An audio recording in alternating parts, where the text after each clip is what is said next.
Hello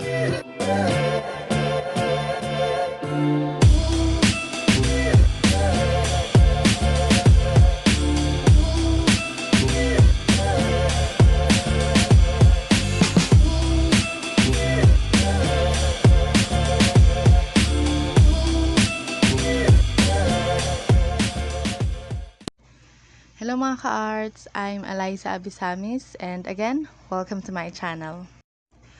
For today's video, i-share ko sa inyo itong DIY sketchbook na ginawa ko. Way back 2015, 2016, medyo luma na, makikita nyo naman, naninilaw na.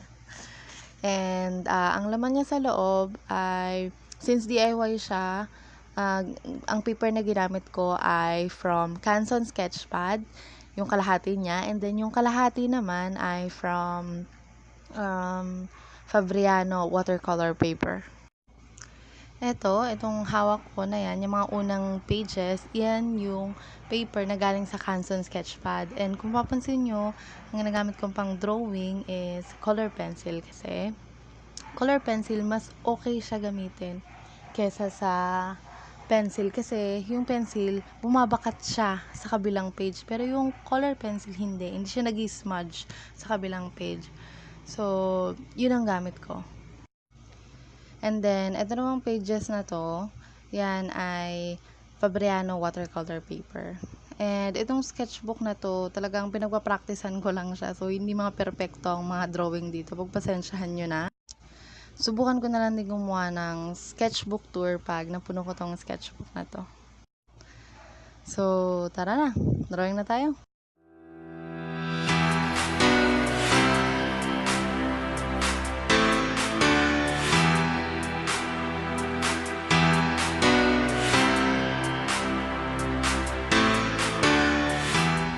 So, ayun mga cards, ang gagamitin nga pala natin ay prong watercolor.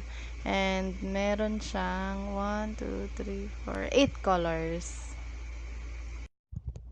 And then, ito naman ang lalagyanan ng aking mga brush. Isa rin itong DIY na lalagyanan. Kasi mahilig talaga ako sa DIY. Pero huwag kayong mag-alala. I-share ko din yan sa inyo sa mga future video ko. Kasi mahilig talaga ako sa mga hacks-hacks na ganyan.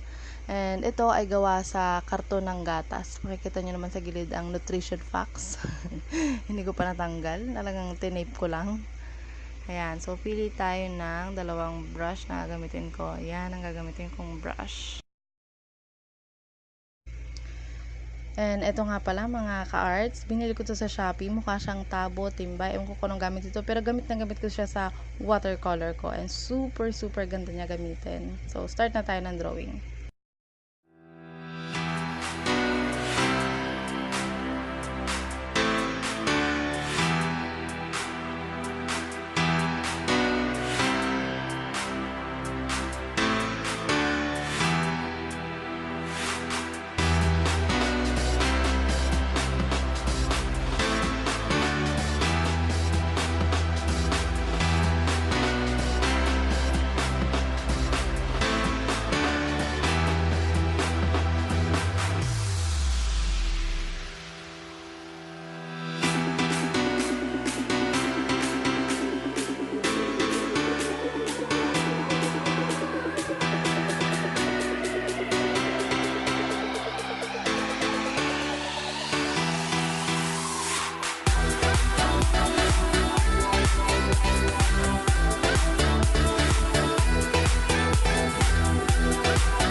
kung nakaabot ka sa dulo ng video na ito. Maraming salamat. Please like and subscribe and see you next time.